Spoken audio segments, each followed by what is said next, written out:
Welcome back to Banter with the Boys. Hello, Bantersauruses. We're once again coming to you live-ish from the Cape's historic Foresters Arms, quenching the thirst of lumberjacks and university students as far back as 1852.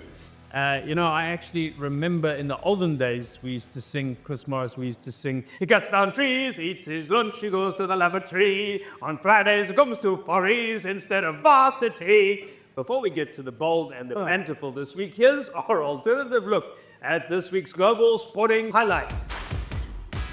The Six Nations rugby kicked off this weekend with most fans rooting for England to lose to Ireland, which they did 27-22. Who would have thought that 400 years of colonial tyranny could make everyone hate you?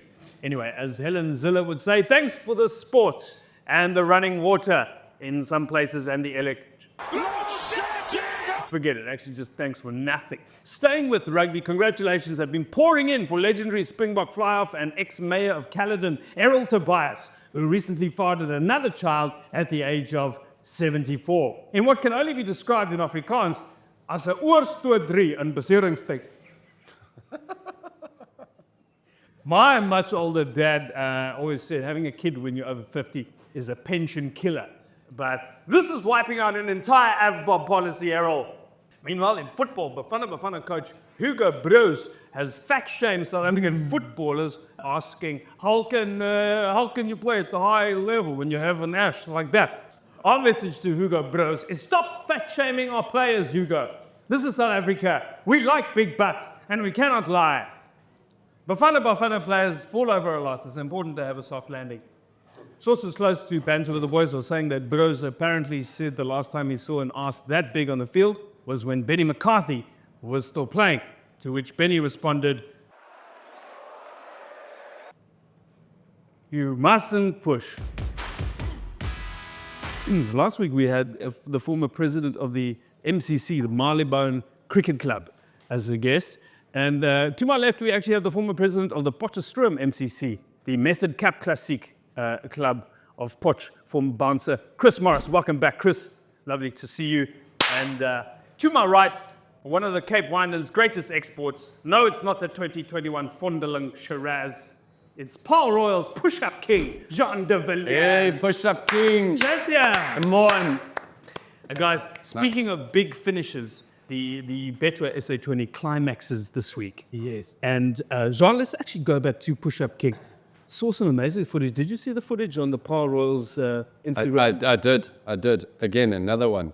43 push-ups. How many was it? No, it was more than that. What do you have on your back? No, definitely more than that. So what happened was, Davey Miller invited me into the change room. Said before the game already. He said, "No, come pop in." Seeing that, have I told you I'm a big Royals fan? No. Yeah. So I got there, and then Joe Root decided, "No, I'm gonna stay for the little." You're dropping massive names, eh?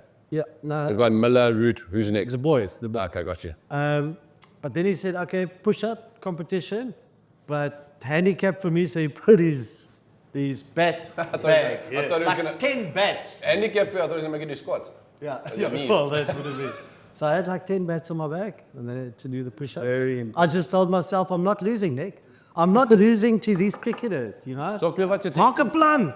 Talk to me about your technique towards the end there. You were humping a little bit. Yeah, you have to bit of get a bit of trust. momentum. Get trust, very good. See, I'm still in the game. Today, we have actually on the show arguably the most, I'd say, charismatic captain in Test match history. The best. I Had said the best. I actually watched an episode of Behind the Ruck this week where Rudy Page describes you, Jean de Villiers, as one of the most charismatic human beings that rugby has delivered so far, which is actually a crazy thing to say because I checked out your ex-rugby playing brothers' yoga-themed Instagram, and I no longer think you're even the most charismatic rugby player in your own family.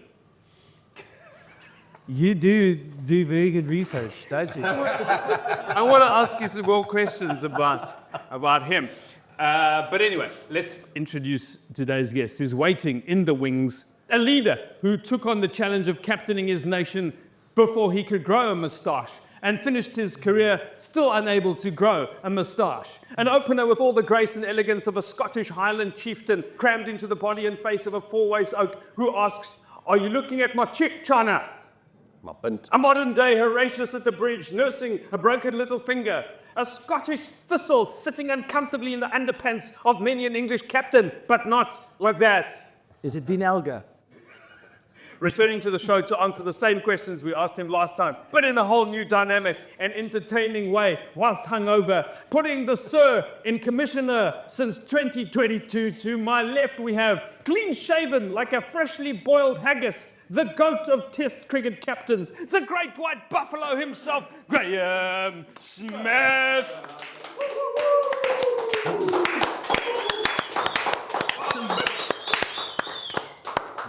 Ify? In his Betway shirt. I was just comparing guns as you sat down, and I think when you saw Jean de Villiers just in the lead. Have you noticed the size of his guns these days? He's very top heavy these days. He is that. Yeah. Yeah. There's not a lot down below. It's all up top. And are you feeling a little worse for wear this morning? I am, gents. It's been a long few weeks and had a long sitting for my birthday yesterday with a few close friends. So I'm not fresh, but I'm happy to be here with you. But it is. Well, I mean, you came back for more. We clearly didn't traumatize you enough last time. Let's kick off with the Betway SA20. It's in its climax. Before you get to just on his birthday. Yeah. So I realized yesterday now why his nickname is Buff. Because You realize, Jean? yeah, because you know, as Afrikaans-speaking people, it's his birthday, and yesterday was his birthday. So then they decided, okay, we're gonna call him Buff on his birthday. I've heard better jokes from you. No, Yes. He No, will it's set up that there. up. That is up there. That is going to make it. That is right. But listen, the Betway SA20 version 3, this is season 3, and it's been wildly successful. I mean, I just trying to book tickets because I don't get any from you, but as stadiums are sold out, fans flocking in, new fans. Can you feel the love out there? Yeah, it's been amazing. I mean, I think I always get a level of excitement and fear as we build up to the start of the tournament because you put so much work in and you can never take for granted the fact that fans are going to pay their money and turn out and support the game. I mean, we saw cricket pre-Betway SA20, really struggling for fans. I mean, Yeah. and I told you last domestic game that sold out, it's probably in the 90s before we arrived. Probably the old Benson and Hedges. That's a lie. Titans games always sold like, huh? Well, that's what they tell you. It's fun. It's only in your day. But yeah, to see fans coming to the stadiums has been amazing. I think one thing that I've really noticed this year is the fan loyalty around the country towards their teams. It's been incredible to experience. There's a level of loyalty and bias that I haven't seen for the first 2 seasons. And yeah, as you say, so many new people to the game, kids, and those having a good time as well. It was quite nice. The climax last year of the SA20, the massive climax, had the cock in it. There we go. That's the Chris Morris level of humor we've come to expect. You bring it back to the actual Betway SA20, and just ask a professional. the commissioner, attracting guys like a Dinesh Karthik, for example. How big is that for the tournament? It's massive. I mean, I think, to be able to get quality international players into the tournament, there's a lot of competition, the Future Tours program, England are in India, there's, content happening all around the world. So to build a tournament where the top players are choosing to be a part of it, that's a big feather in our cap. I think we've had some outstanding players here this year. I mean, Joe Root, who you got to know well, he's been one of the highlights for us, real, not just an experienced cricketer performing, but just think about the youngsters around him and Dinesh Karthik and what they're experiencing. I mean, across the board, real quality, out-and-out international cricketers. And I think that can only benefit, the domestic players in our game because being exposed to that level of performance is something, I think the gap between international cricket and domestic cricket is getting bigger and bigger and bigger, and now you're bridging it.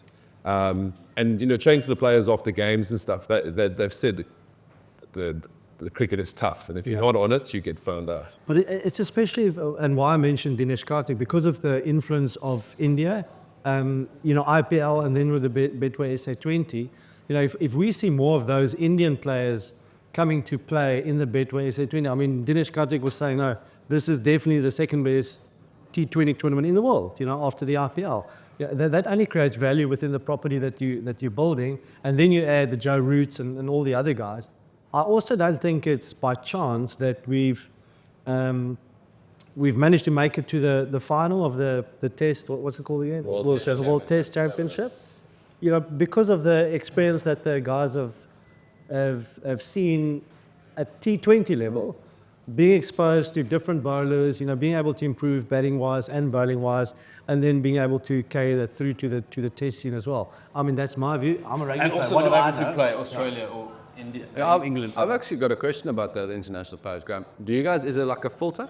Or can any international player just throw their name in and if they get bored, they get bored? Or is it a... So it depends on how we've drafted the regulations. Every season we draft the regulations to allow, there will always be probably an element of pre-signing international players. So, I don't know, we're allowed to sign maybe 3 or 4, depending on, what it looks like over the next season, what the competition, So our franchises are amazing. I think the thing about them is they're all equally competitive. They all want to win. They want to, have a power side that's doing well. So they're really great at recruiting their pre-signed international players. The rest go into the auction. I think for a small auction last year we had over 500 people, players put their name in the hat. So that's a tiny one for like 13 places. That's amazing. Next year's going to be a big one, eh? Well, we've got to sit down and draft the regs for probably the next 3-year cycle. Yeah. And we've got to balance up. I think the fans are getting behind their teams now, the South African players. How much movement do you want now? And, I just look at my kids and how they're all over Rabada and Rick Tanya and Emma, And then also, keeping the competition equally competitive, I think those are all things we've got to take into account for next season when we sit and draft the regs. Is there a cap There's a $2.3 million salary cap per team. per team? Yeah. Yeah, I heard you mention the other day that you had over 30, 40 bids originally for franchise owners. No, we had we did about 40 conversations with different entities around the world. So we didn't set us with the plan of having 6 IPL franchises. And, sometimes I disagree with the English approach. You just want to have the best franchises you can possibly have, And I think, in the beginning we thought, and ultimately what I've realized is, they've benefited the system. They started businesses here. They've, started companies. The players, the feedback we get from the players on how they're looked after and stuff is incredible. So I think bringing that level has just lifted everyone, in the room. Yeah. So we're a small team at the central team, permanent staff, only like 15, 16 people. But, what they bring as well to the party, you can rely on them to do their job well, look after players. They bring that. They also, they're happy to spend on quality, So what I mean by that is like proper businesses, physios, trainers, coaches. Yeah. There's no, I think in our system, because maybe commercially things get tight, if you go down the system, it's always the cheapest physio or the cheapest trainer. Even in rugby, that's where they get it wrong. We like you say, they don't spend enough from a medical point of view. Yeah. And then if you don't have proper people looking after your assets, which are the players, they tend to get injured and they don't get back on the field. So it actually costs you more because now you have to contract someone else and replace, those assets that gets injured. So, it's great to hear because we see the cricket. You see the performances on a daily basis, the amazing players playing, but, what happens in the background, you don't see that. And I think that's credit to you and your team, Graeme, for what you've built, We hardly put our TV on at home. But now, every night when we eat together as a family, the TV's on, the cricket's on. Yeah. In the background. My girls love it, my son loves it, so it's a perfect time of the year. The South Africans have bought into it. Yeah. If it's working, be careful for chaining. Yeah, absolutely, Johnny. I think you have to be hard on yourself when you're making those decisions, because you say people are loving it at the moment. I mean, as you say, I did what you said this when I walk around or fly around the country, it's people are saying the same thing. They're loving it, loving seeing cricket back at a level where, it's strong and I think the fanfare, that for me is, I love the experience of seeing the fans in the stadium. There's so many funny moments, seeing people have a draw. It was Betway's idea to have the Catch a Million, right? It was kind of last minute in season 1 where it came in. So it's funny. It's an activation that's been around.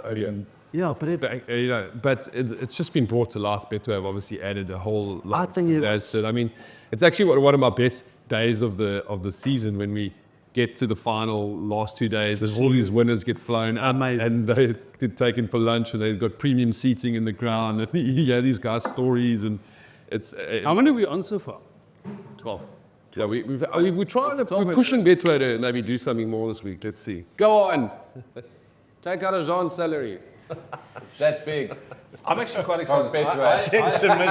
Since the $1 million man, IPL man. $6 million man. I actually think expanding into Africa, we have some suggestions. We think that the Bulawayo wheelbarrows will be a fantastic just for the money. And the Maputo Mandarins, as well as the Maseru Mountaineers and the Lesotho Lumberjacks. They're dark horses, I think, too. Good lumberjacks on the brain today. Yeah, we do. I wanted to ask you about being the commish, because... Not a commish. The commission. He actually not, he said, guys, please, if you speak to me, just It's the top of my call me the CV now. commish. Yeah, the commish. No, because We asked you this last time about a young man who was very clear on his goals from a young age. 10 years old, he puts on the fridge. What did you put on the fridge at 10 years old? They used to have these junior Plascon Academy things in South Africa at the time. I remember that. And there was a psychologist that used to come to these things. I think it was Dr. Andre Roux was his name. And he was all about visualization and goal setting. And we used to sit in these things, and he made us sit there and write our goals out in these training camps. So thank you, Sean. That's very kind of you. No, figure. You gotta stay hydrated. And so he taught in these sessions, we would sit and have like psychology sessions, visualization, and he said we've got to write short-term, medium, long-term goals, and added them on my list. That's amazing. As a child, did you think that far in advance, Chris Morris? Writing wasn't my strong suit. Neither was reading. Thank goodness for cricket. But look, I think in your head you've always got goals in mind. When I learned a little bit later on in my career that your goals are, everyone's got that main goal of playing for South Africa. And like the analogy that everybody uses, to get to the top of a building, you need to climb steps. And you've got to go through every floor. Climb a step, small steps, get to the next floor. And then from there you take it. So I didn't really write my goals down. I think I always had a plan in my head of what I wanted to do, because obviously my dad played the game, so that's where I first wanted to go, is play professional cricket. I always said, it doesn't matter where it was, if I had to play cricket in Bangladesh, just to play professional cricket, I would have done it until I went to Bangladesh, and I would have thought differently. But yeah, I think you always have natural goals in your mind as a sportsman, but I never ever physically wrote it down. I just was that good with memory and just kept it in my head. One goal, and I was close to Africa. On your fridge, did you ever put commissioner on the fridge? No, I definitely didn't. Some kids had posters of Clive Rice. I'm wondering, did you have Ali Bacher or Vince McMahon was never an idol growing up. You haven't answered my question. Were you always naturally funny? No, but at the age of 14, I decided I was stupid. So you reluctantly become a cricket administrator. This is not something you dreamt of as a young child.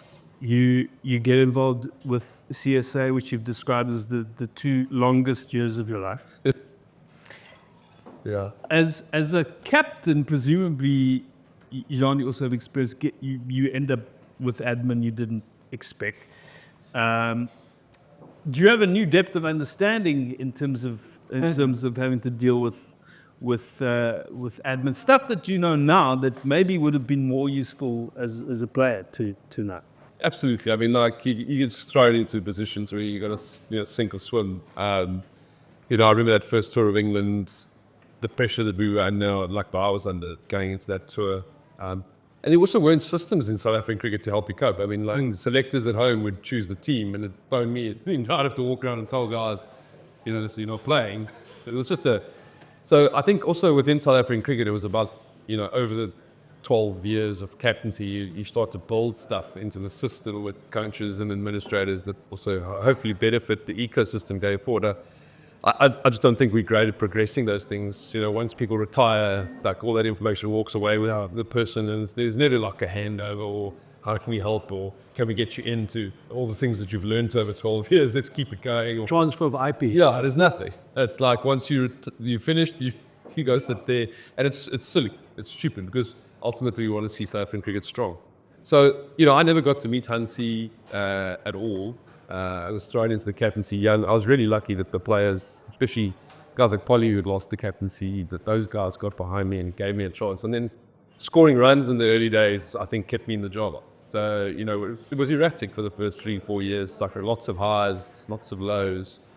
And then, I'd say probably after 2007 World Cup, we lost in the semi-final to Australia, the Caribbean. And those were probably like post that, we had 3 months off. And that was where I really sat down and thought, I've got to get my shit together. Yeah, I can't, 4 years into the job, I was 26. And if I want to do this properly, I've got to figure some stuff out. And, I worked with Paddy Upton in those 3 months, just trying to understand what captaining South Africa was all about, from politics to administration to what type of team you wanted, what was going to be the culture, all that sort of stuff. And I needed to understand that as a captain. And then you try to identify the type of players that you want to take forward with you. And I think that session, that 3 months that I did with Paddy in that off season, really, I think, shaped my captaincy for the next 7-8 years. Did you go through the same process when you took on this job? Or an element of it, or not really? I mean, it's been unbelievable. I mean, I've been there since the beginning. Every staff member I've appointed, and we've been lucky that we've managed to get a lot of outstanding people involved that have helped shape the event. I mean, my team, are outstanding, and I think, shaping the structure, the commercial, the type of partners, the relationships that we've built over 3 years. But most importantly, Johnny, for me to see, rugby's had an incredible period. We know soccer in this country is very popular, but cricket was falling, in my opinion, cricket was falling way behind everybody else. So in this period now, to see cricket fighting back, you mentioned World Cup final, World Test Championship final, seeing our ladies do well as well. Look at that, 19 goals now. So, it's just to see the ecosystem back, the fans back, and people actually talking about the game again in a positive light. I mean, there was a point where I was worried we would end up. So it's great to see that we've managed to fight back. Before we delve into the unknown depths of what makes up the psyche of Graeme Smith, let's actually hear from the fans who attended this week's games. Was this with you, Chris? As well as with you. Yeah.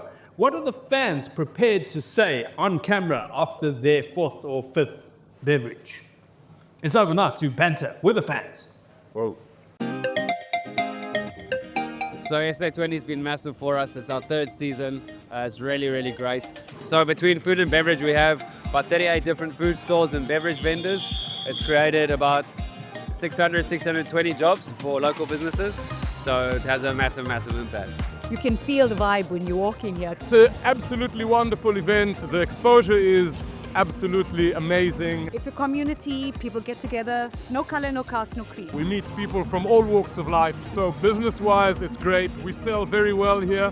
We try to cater to everyone. So local Durban stuff, curry, veg, to your British fish and chips. We really have something for everyone. So we look forward to it. This is the best thing in the entire year. And it's a joy, it's a party, it's lovely being here. It gives us the opportunity to bring in a lot of local vendors, uplift a lot of small business. And what Betway has done for us, bringing the SA20 here. And yeah, really grateful. Thanks SA20. Thank you, Chris Morris. Wonderful to see how popular cricket is with the vendors. yeah, I mean, those are the behind-the-scenes things that don't get spoken about, like an event at this level. We did an economic impact study last year and shown that we brought 4 billion to the economy. No way. How much? 4 billion rand. Classes. And we created 8,500 jobs through the tournament time. It's been one of my favorite stories walking around stadiums. Like in PE in the opening game, there was a guy selling donuts that came up, gave me and teared his eye and hugged me for the event and, the job opportunities that come with, stadiums. And, you always see what's happening on the field, but it's behind the scenes. There's the scale of people that actually get involved and delivering an event, which we'd like to think of globally now, you recognize as one of the biggest events in the world, especially in cricket, biggest outside the IPL, like a lot of people are obviously seeing us. But it's in South Africa. And I think that's something that everyone should be proud of. If I could just add to that, Nik, you look at the success of the tournament, player-wise, entertainment-wise, financially, I'm assuming there's great success as well. But then if you look at the social impact, the partnership with the Laureate Sports for Good Foundation as well, being able to link up there and say that, sport, and we know this, sport has the power to change lives, And again, I think we see the impact that sport has on our daily lives, but also people that's not as privileged as us, where they can just go sell something, they can make a living out of it because of cricket. I think the power in that is huge. That's even, from my point of view, for us as South Africans, we should celebrate that as much as we celebrate the entertainment and the financial benefit that we get from this tournament. Many decades ago, you were 19 years old when you first came to Cape Town.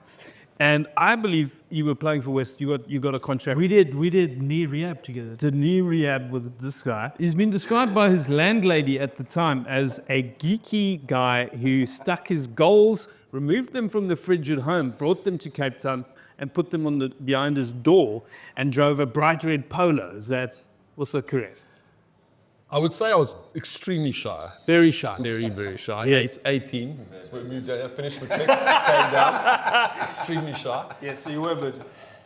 Actually, I remember in my first week, came to training, didn't know anybody in Cape Town. Got lost on my way trying to get back to the place that I was staying. Did you have one of those old maps? Was that there was no Google Maps in those days. And got to the apartment, and there was no way I could get in to the apartment. So I phoned the landlord, and they said, I'll be home in an hour. Just go downstairs, ask the couple that lived underneath, just if you can sit there. And they sat me on the couch, and they started singing religious songs to me for an hour. Wow. I take it back. It's not how it starts. Did Peter Pollock do that 2 years later? So I sat there, and yeah, anyway. The first early days were... You didn't know how to cook your mom. Until I ran into guys like Neil Johnson and those boys. Isn't you Neil Johnson would shave your head after each 100 you scored for the Western Province? Yeah, my first season, we actually won a lot of things. Actually, we had a great team. But as the youngster, 18-year-old, he got it in that it was like a superstition that I needed to have a shaved head. With a nick as well. Season. So I'd start growing my hair back, and I'd be sitting at the airport, and he'd come behind with a razor, and zoop, I'd have to go back to naught again because I had all these holes in my head. So first season playing for Province, I was bald pretty much right throughout the year. Did you get out in the 90s on purpose at times? You Johnson? No, yourself. Not to shave your hair. No, I didn't. Butter Dippin ran me out in 99 as I was getting to my first ODI 100. I know. But Johnny, when you're slow, you're actually one of the better runners between records because you have to make calculated decisions. Oh, you reckon? It's only the fast guys that get run out all the time. By the age of 22, you're the South African captain. And you've achieved basically kind of pop culture fame, right? And... It was you and Danny Kaye. There we go. Where are we going with this? Very similar. Danny Carr. Danny Kaye.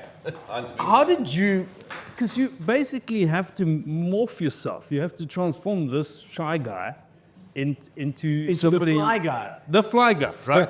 And and that's how you end up being perceived as an arrogant. But how did you do that? Did you consciously alter your persona? You know what actually, I don't think behind the scenes my persona ever changed, but publicly you develop like everywhere I went in the world, people were taking me on. Like on that first tour to England, crowds, media, everyone's questioning you. Then you go to New Zealand and you're the youngster in the room. But everywhere I went in those early years, like I was the young captain that people wanted to take on, from media, crowds. And you just, like what I developed, like I just lived on being determined to prove people wrong. So you develop like a barrier, a public barrier. It's all you know as a young man like that. So you become like, you come across as arrogant, but actually you're being combative. And you protect, like it's a form of self-protection. And that's what I'm saying to you, post that 2007 World Cup is where I sat down and I actually started to learn to let people in and be a bit more vulnerable and like develop other leadership ways of dealing with the pressure that comes your way. So in those early years, absolutely, I can see why I came across as arrogant, but it was actually me just saying, But even that determination that you were forced to bowl off the field, that came through in your batting as well. Yeah, I mean, Again, just from the outside, I mean, there was always, it always felt to me, you're not going to be someone that's just going to give your wicket away. You're going to fight till the very end. You know, the broken hand thing. Yeah. And I think it's such a big, you know, we always, the hardships in life makes us who we are. And I think that the hardship that you faced, especially early on, made you who you are today. And I think we should celebrate that more than anything. How did you deal with being in the public eye? People, especially now it's worse with social media, people think they can say whatever they... So again, and that's why I can relate a little bit to what he went through. And that's why doing it at the age of 22, when you just step into that environment, is extremely difficult. I became captain when I had 71 test matches already. You know, I was 10 years in that environment already. So you were way more comfortable in that environment. You knew what it was about. You take the good from a John Smith that I mostly played under, and then you add your own little spice to it. I think when you come in raw, new, Wet behind the ears, you know, it's far more difficult. But you know, and then you need a character like this that's willing to flip and fight for anything and everything. You know, never easy, but I mean, those are the things that you enjoy as well. You enjoy the fact that people take you on and you can show them, well, you know, I'm better than you. My performance is. You certainly showed them. I mean, we could go through a number of the world records. The double hundreds in England, 259 is still a record by an overseas batsman at Lords. The record of a non-wicketkeeper taking the most catches. This is my favorite record, averaging over 100 in school cricket during that 98, 99. How was your social life during that period of... Oh, that's just your marks. Do you have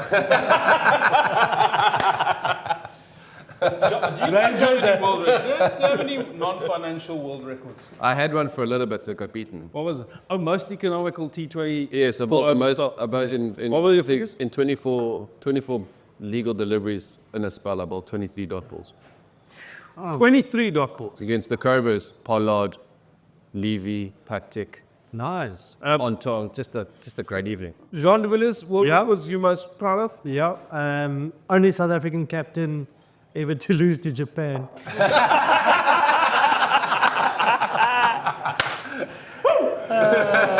Yeah, I'm so proud of that.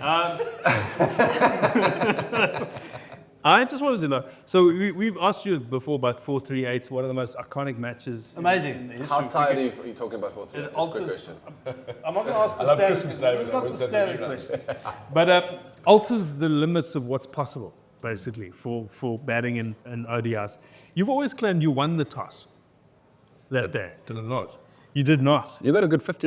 You did not win that toss. I've heard you say probably 20 times, yeah, we won the toss. Sure. No, you did not win the toss. You were a hell of a toss. Here we go. ESPN. Australia won the toss, elected to bat first. There's Craig Murray interviewing Ricky Ponting, who in fact... Okay, well, I mean, Which are- when you're chasing in the field at that level, it can easily all become a blur. It does. Let's talk about Herschel's innings. Now, 175 of 111 balls. How much sleep did he have the night before?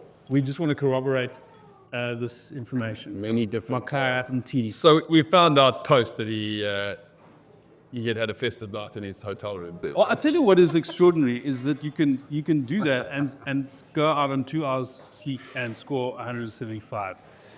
You know what starts to happen, and John will tell you, like the pressure mounts on people at certain stages of your career, and you start doing things because, you know, you can't deal with it. You can't deal with it. And like also, like for batters, it can become fast bowling.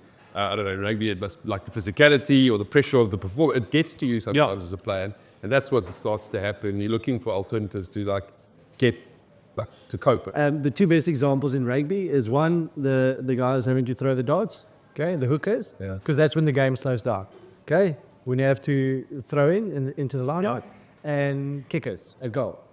You know, because those are the only times when in rugby, when the game slows down, all the focus is on you, which is the case in cricket, you know, every single ball.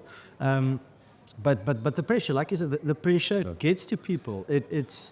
And I think also I've seen guys that like fast bowling starts to, it starts to freak you out. So like guys, like as a batter, you lose that something. It's like, I guess like a Formula One driver, you know, when you got to like have that ability to drive at that pace and make big like, and in the field, like you don't actually consider it. But once the fear gets inside of you as a batter, then then you're in a lot of Did trouble. that pitch at Centurion put that fear in you? It's the only time I actually lay in bed at night thinking, Mitchell Johnson. I could actually die tomorrow. Yeah. Because there was this crack down my off stunt.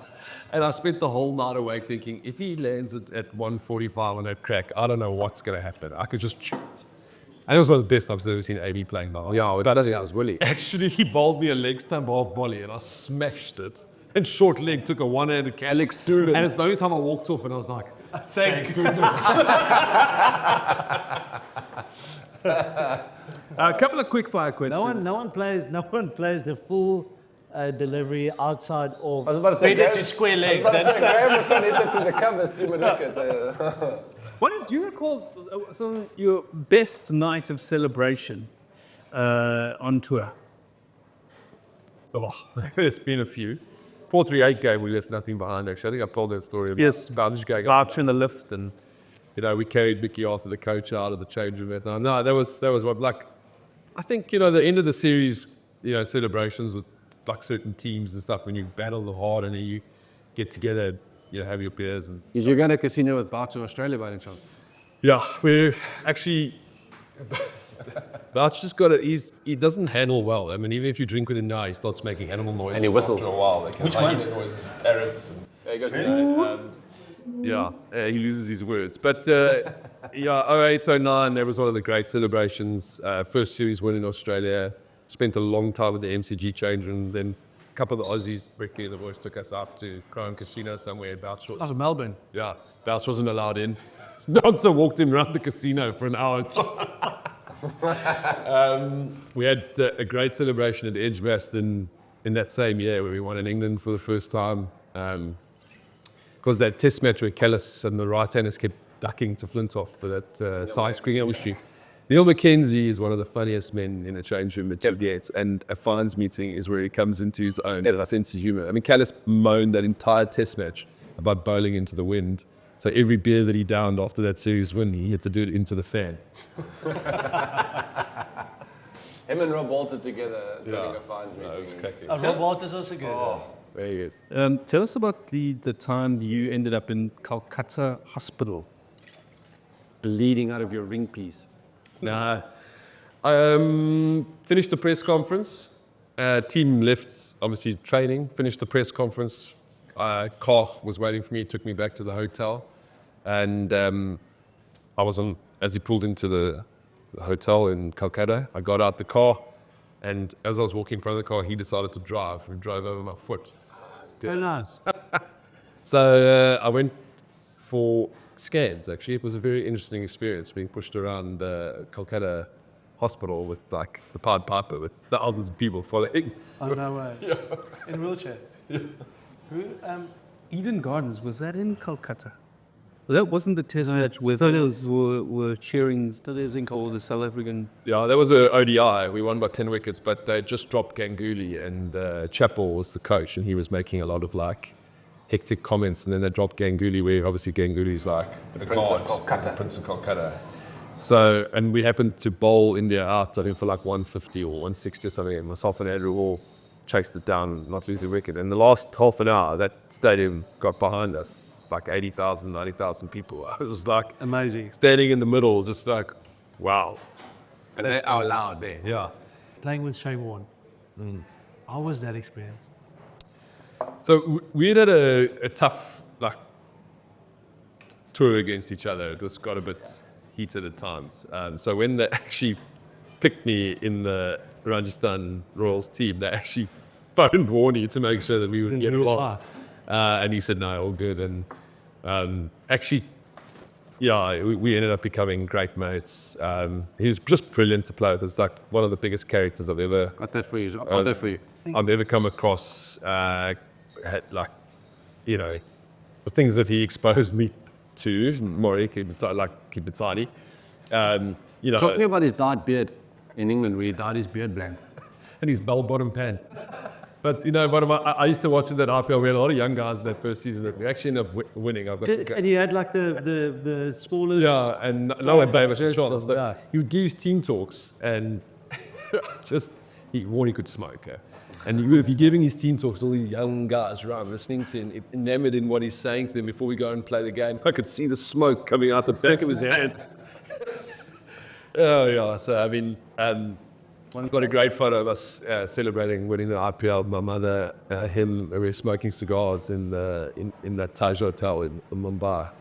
Yeah, sad day when we lost him, but, you know, just a champion blood. You're saying your mom was there when you won. Well, was she still cooking food for you? Chapatis. Flew over for the semi-final and the final of IPL. Unfortunately, in India, you get quite well taken care of. Before we go any further with this culinary exploration, let's hear some more from Chris Morris and the SA20 fans who you dragged away from the action to speak to you.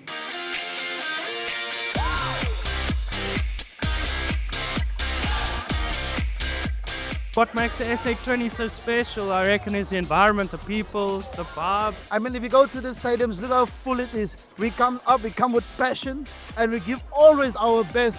You can see the boys are pumped up. He wants to be here. We enjoy every ball, every moment, every action. We just come with a vibe. So I don't know whatever it is you did, Graeme, that made this work and to this level, this scale, but thank you so much. Like, in many ways, you put South Africa cricket on the map. The level of cricket, the players that are there, it's legendary. Graeme Smith, shout out to the SA20. We couldn't have asked for better. What's your favorite memory of Graeme Smith? Graeme Smith hitting a double 100. My worst memory of Graeme Smith is when he scored so many runs in that series in England. First captain, 20 years old, you win a test at Lords. Please, Buff, keep what you're doing. He came out onto the field with a tomato-stained cricket shirt and a broken hand to really represent our country. But that man still rocked up and went, I will play for this country. It was beautiful. I will play for my country. Happy birthday to you!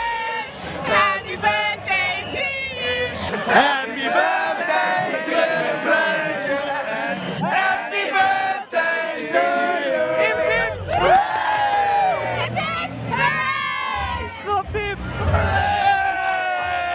Happy birthday to Graeme Smith. Happy birthday from the stands and us. Happy birthday to you. What a charming young man. It's kind of a Soccer under Slightly 19 World sad Cup, it just burnt out a sparkler. little bit there. focus in on that photo for a I second. swear, I'll kill my mother for actually making me wear those glasses back in the day. We happen So to now have I'm those- sharing this photo. We happen to have those same glasses. Can we actually just have a look at this? Tortoiseshells are back in. They are in fashion. Tortoiseshells. Graeme Smith, I was looking at this picture and thinking, do you not think, Chris, that Graeme looks, in this photo, looks like a kindly librarian? A kindly like librarian. Yes. A little bit of Stephen Hawking's there. Before that. Beryl. I actually think, you know what? I actually think you look like Mrs. Doubtfire had a baby with herself. And your hairline actually looks... The people must see it. The people must see it. They'll see it, don't you worry. Your hairline actually looks a little bit worse than it does now. Did you have a drop-in pitch? Also get a drop-in Do you pitch? have the colors? At Brian Gray, but I fortunately have the key. So what do you eat right-handed? I do anything with one hand right-handed, anything with two hands left-handed. No ways. Yeah. And on a lonely night? When you say two-handed, I knew that's where it was going to The same as Scott Burger. pepper grinder. go. Cool. Except his golf is slightly better than mine. Yeah, not slightly. Graeme Smith, would you consider a WWE commissioner style comeback as sort of Vince, what was his name? McMahon appears as a surprise 11th batsman for the imagine coming back for the Joburg Super Kings. You wouldn't even be the oldest player on the field. Would you think that could grow the game? I've had my time, man. You've had your time. I don't even play these Masters Leagues at the moment. Come, I'm going in England. Let's go. Come on, let's Are you play. going? Potentially. We actually asked Mark Nicholas this question. Do you think KP was way less of a... But actually, Don't look at me. one of the funny stories about that tour was at the first test of the Oval. You've got a lunchroom that you share with both teams. So come out, show them, we share the lunchroom, and it was intense on the field, but it was fairly relaxed in the lunchroom. So KP would have a conversation, or Trot would have a conversation with like Mornay or whatever, and then we smashed them in that test match. And we arrived at Leeds for our first training session in England. Trained in the morning, we were arriving in the afternoon, so we always had lunch before. And then, so we went to the lunchroom, and the England team were there. And Trott and Peterson were sitting, so that, like, they were at a table by themselves. So the England, and then they would happen to be.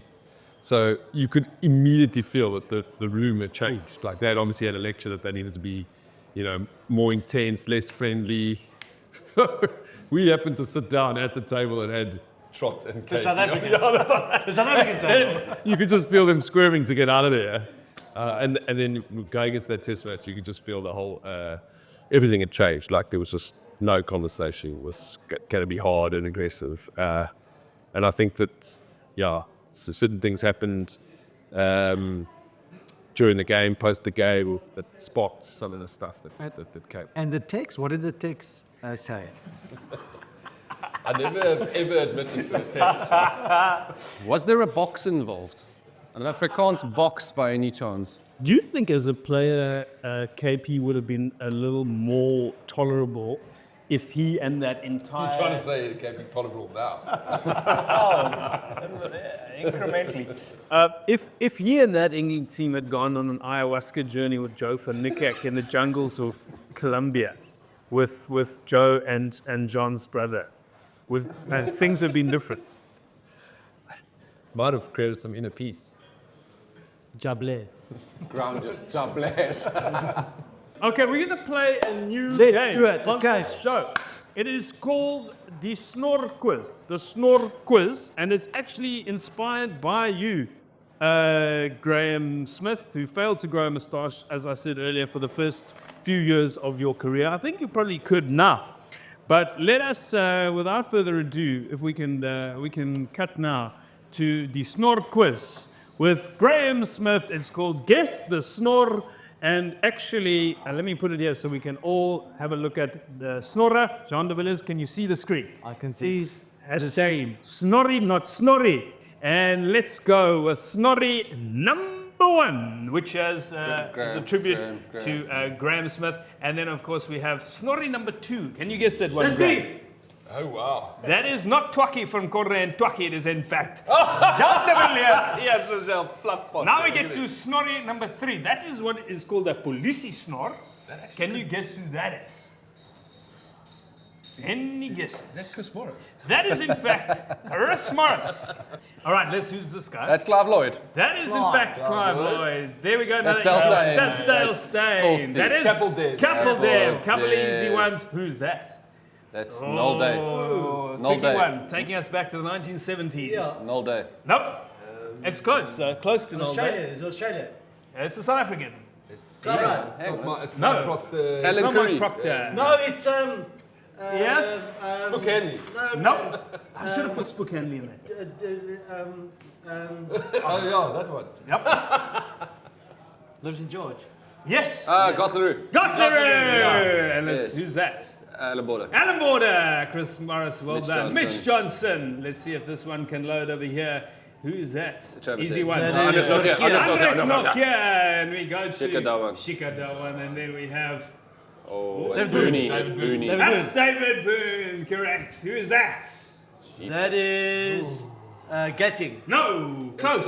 You did Captain Close. English. Same team. That's a marsh. No, Same team. Captain English. Yes, you're there. You're there. Named as House yes. Newlands, actually. Who Yes. is it? I Who know is it? exactly Played for who it Western is. Province as Coached well. as well, and It is Graham Graham Gooch. Gooch. Something with a G. Who's this? You won't get this. It's Omar Henry. That is Omar Henry! That's another snort. And Victories. he's been compared to Graeme Smith, but he has a lot more facial than him at the same age. It is Luhandre Pretorius. And finally, I think this is our last one. No, that is the Merv. most legendary snore of Merv. the game, Mervyn Hughes. And then, of course, we're gonna end off with my favourite. Peter de Villiers. De Villiers. Oh yeah, guys, it's been great having you all on the show.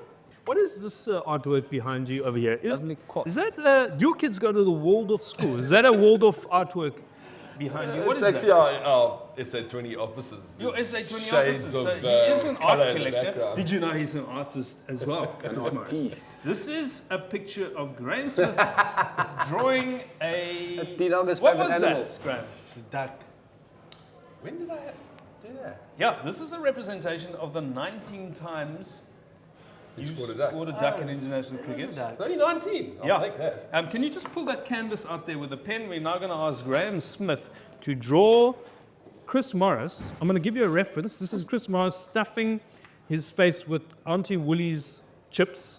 Paint me like one of your French girls. Whilst Mark Nicholas talks about mental health in You're cricket. really going to make me draw? Yeah. It looks like Morne, actually. It's a Morne stance. Here we go. Don't you dare. There we go. So that's my belly button. That is what we've got so That's far. my belly button. It was cold. The legs work. And there we go. Magnificent Chris Morris. There's Chris Morris. And Mrs. Doubtfire. Graeme Smith, thank you for your time. Thank you for giving CSA the CPR that it desperately needed. So Mark Hazeman. For single-mouthedly resuscitating cricket in this country. Has anyone ever acknowledged you for that? It's been a team effort. It's been a team effort, no doubt, but this is the inspiration, the charisma, the driving force behind it. Because at the end of the day, Chris Morris, it's not how many runs you score or how many games you win, young people watching. It's about the legacy you leave behind, the respect you earn, and you certainly have earned that, Graeme Smith. Let's give it up for Graeme Smith, ladies and gentlemen. Join us next time right here on Banter with the boys.